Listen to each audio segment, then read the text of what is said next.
Fokus SKPM yang dijalankan ialah 4.10 iaitu penguasaan isi kandungan.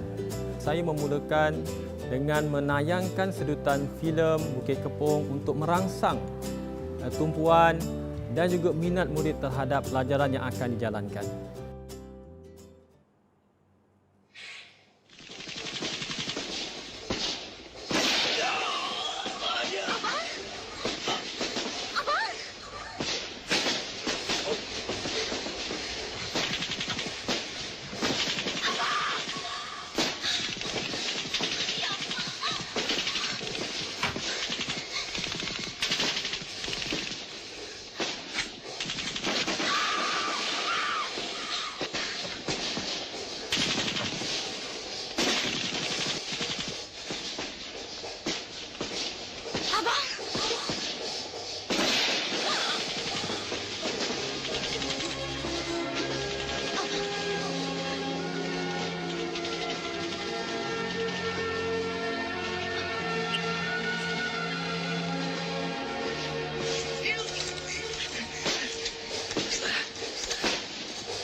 Cuba kau tengok peluru yang tergantung di dinding tu. Ada lagi tak? Baik, bang. Ada tak? Tak ada, bang. Ha?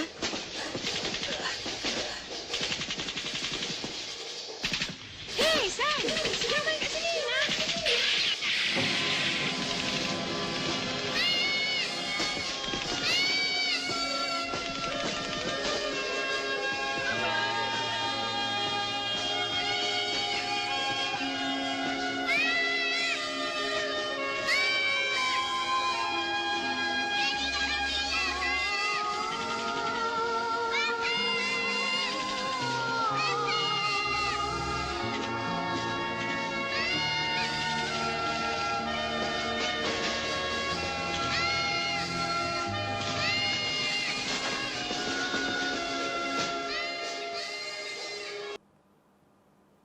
Baiklah.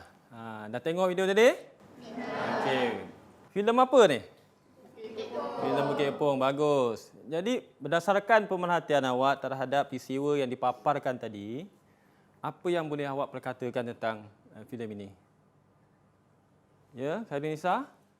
Cerita ini mengisahkan tentang kekejaman komunis. Tentang kekejaman komunis. Bagus. Okey, terima kasih, Khairunisa. Ada lain? Saya, cikgu. Ya, Farhana? Komunis kejam dan tak berhati perut, cikgu. Okey, bagus. Komunis kejam dan tak berhati perut. Semua setuju? Setuju. Okey.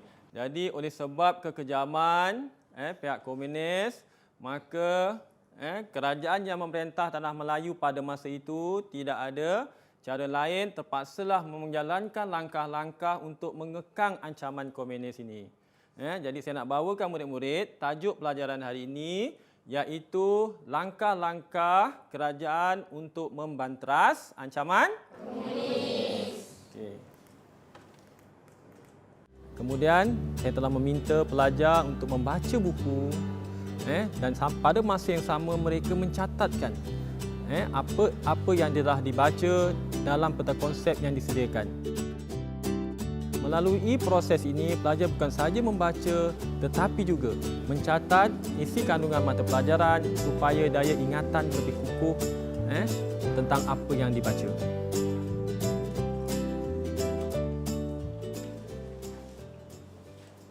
Persilakan, siapa nak bentang hasil tugasan nak kongsi dengan kawan? Saya, cikgu. Okey, Aina Fasihah. Saya akan membentangkan tentang langkah-langkah membanteras ancaman komunis. Okay. Yang pertama, pengisytiharan darurat. Okey, pengisytiharan darurat. Okey. Pengganas komunis telah membunuh 3 orang pengurus ladang berbangsa Eropah di Sungai Siput Perak. Okey. Yang kedua, tindakan ini adalah untuk melindungi kepentingan ekonomi British di Tanah Melayu. Kerajaan telah mengisytiharkan Undang-Undang Darurat 1948. Seterusnya, memperbesar pasukan keselamatan, iaitu pasukan tentera dan polis. Selain itu, besar pasukan keselamatan. Okey, teruskan. Selain itu, dibawa masuk tentera dari negara Commonwealth. Dan terakhir, tubuhkan pasukan Home Guard. Okey, tubuhkan pasukan Home Guard. Jelas tak? Ada maklumat yang ni tak? Perlu ditambah? Cikgu, saya rasa saya boleh tambah. Ya, silakan. Pasukan tentera dan polis yang ditubuhkan disusun semula dan diperbesarkan sehingga keanggotaannya menjadi seramai 70,000 orang. Okey, 70,000 orang. Bagus. Manakala askar yang dibawa masuk dari negara Commonwealth, contohnya negara Australia, New Zealand, Afrika Timur dan Fiji. Okey, itu contoh-contoh negara Commonwealth yang terlibat samalah dalam membantu kerajaan negara kita untuk membenteras ancaman komunis. Okey, seterusnya kita beralih kepada langkah lain yang diambil oleh kerajaan British untuk menangani ancaman komunis. Ya, siapa nak bentang? Okey, ya, Liana. Langkah seterusnya ialah rancangan BRICS. Okey, rancangan BRICS. Rancangan BRICS ini telah dilancarkan oleh Sir Harold Roden Briggs. Seterusnya, ia mewujudkan pertempatan semula. Kawasan pertempatan baru digelar sebagai kampung baru. Seramai 400,000 penduduk setinggan China dipindahkan ke 400 buah kampung baru. Okey, seramai 400,000 orang penduduk China telah dipindah ke kampung-kampung baru. Sebab itulah kalau awak lihat pada hari ini orang-orang Cina tidak ada tinggal di kawasan kampung, betul? Kawasan pedalaman. Itulah kesan yang kita lihat pada hari ini kan. Nanti kita tengok dan pembahagian kawasan tempat tinggal. Orang Cina di kawasan pekan, orang Melayu di kawasan kampung-kampung. Sekarang ada keadaan dah berubah. Masing-masing dah ada tinggal di bandar dan sebagainya lah. Okay, teruskan Yana. Seterusnya, sistem pendaftaran kebangsaan juga diperkenalkan. Ianya bertujuan untuk mengawal pergerakan penduduk. Okay, sistem pendaftaran kebangsaan ni sama macam apa? Macam kad pengenalan yang kita gunakan lah. Kanak-kanak berumur 12 tahun diminta mendaftarkan untuk membezakan ini rakyat Malaysia ataupun bukan. Itulah sistem kad pengenalan yang kita gunakan pada hari ini. Contoh kad pengenalan yang kita gunakan tu dia. Okey, teruskan. Selain itu, catuan makanan juga dilancarkan. Ianya bertujuan untuk memastikan setiap keluarga mendapat bekalan makanan yang cukup. Okey. Seterusnya, kita lihat pula apakah iktibar atau pengajaran yang boleh kita ambil daripada peristiwa darurat ini.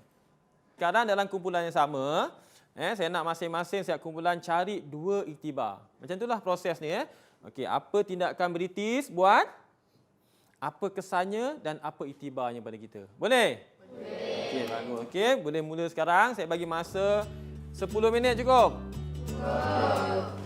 Hasil pembelajaran yang saya harapkan daripada pelajar dapat disampaikan melalui aktiviti penerangan guru secara langsung dan juga pembentangan oleh pelajar melalui laporan hasil perbincangan yang telah mereka buat. Dan pada masa yang sama, murid-murid juga berkongsi maklumat melalui perbincangan yang dijalankan dan juga menambah maklumat-maklumat daripada aktiviti kumpulan yang telah dijalankan. Okey, saya buka, siapa nak kumpulan nak bentang dulu? Ya, Hamiza. Tindakan yang diambil oleh kerajaan ialah menguatkuasakan undang-undang darurat.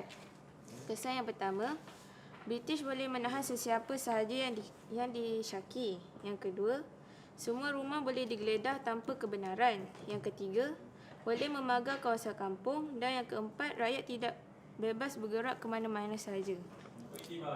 Iktibar dia, rakyat hendaklah mensyukuri nikmat yang kita ada sekarang dan janganlah bekerjasama dengan anasir-anasir luar yang boleh mengugat keamanan negara.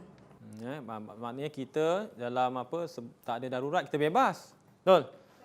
Bila darurat tak bebas. Jadi kita kena hargai. Okey, seterusnya. Okey, kesan yang kedua, darurat boleh menyebabkan ramai anggota keselamatan terkorban demi mempertahankan negara. Iktibar dia, sebagai warga negara yang bertanggungjawab, kita hendaklah sanggup berkorban demi agama, bangsa dan negara. Contohnya, sumbangan wang ringgit dan tenaga. Okey, maknanya kita lihat pada zaman darurat tu ramai yang terkorban. Jadi dari satu sudut kita kena hargai pengorbanan dia. Pengorbanan mereka yang telah menjaga keamanan dan kedaulatan negara kita. Okey, seterusnya kumpulan Dahlia. Yang pertama, kerajaan telah melonggarkan syarat kerakyatan kepada orang bukan Melayu. Hal ini menyebabkan lahirnya masyarakat yang berbilang kaum. Iktibarnya semua kaum di negara bekerjasama dan bertolak ansur supaya keamanan dapat dikekalkan. Yang kedua, penubuhan MCA ditubuhkan untuk memberi peluang kepada orang Cina untuk berpersatuan, untuk memperjuangkan dan membela nasib kaum mereka. Iktibarnya kita hendaklah menggalakkan penubuhan persatuan dan menyertai persatuan yang mendatangkan kebaikan kepada kita. Okay, bagus. Maknanya pada masa itu MCA telah ditubuhkan. Untuk apa? Untuk menggalakkan orang Cina supaya berpersatuan.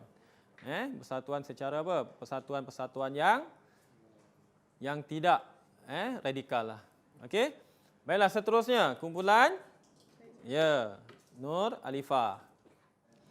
Pertama, British boleh mengenakan tindakan kepada sesiapa sahaja yang disyaki bersebahat dengan komunis. Iktibarnya, sebagai seorang pemimpin, setiap masalah mestilah ditangani dengan pantas dan tegas. Apabila undang-undang darurat dibuat, ancaman komunis dapat disekat. Kedua, ketika darurat, negara kita meminta bantuan negara Commonwealth untuk menghantar tentera dari New Zealand. Iktibarnya, negara kita mestilah mempunyai hubungan diplomatik dengan negara luar supaya mudah untuk mendapatkan bantuan. Okay, bagus. Dalam hubungan dengan negara-negara luar, negara kita mestilah mempunyai hubungan yang baik. Hubungan yang baik dengan semua negara. Sebab itulah apabila masalah yang berlaku seperti kehilangan MH370, negara China, negara Australia pun dapat membantu negara kita untuk menyelesaikan masalah yang berlaku. Jadi begitulah iktibar yang boleh kita ambil berdasarkan peristiwa darurat yang telah kita pelajari sebentar tadi. Okey, boleh saya minta rumuskan tak pelajaran kita pada hari ini?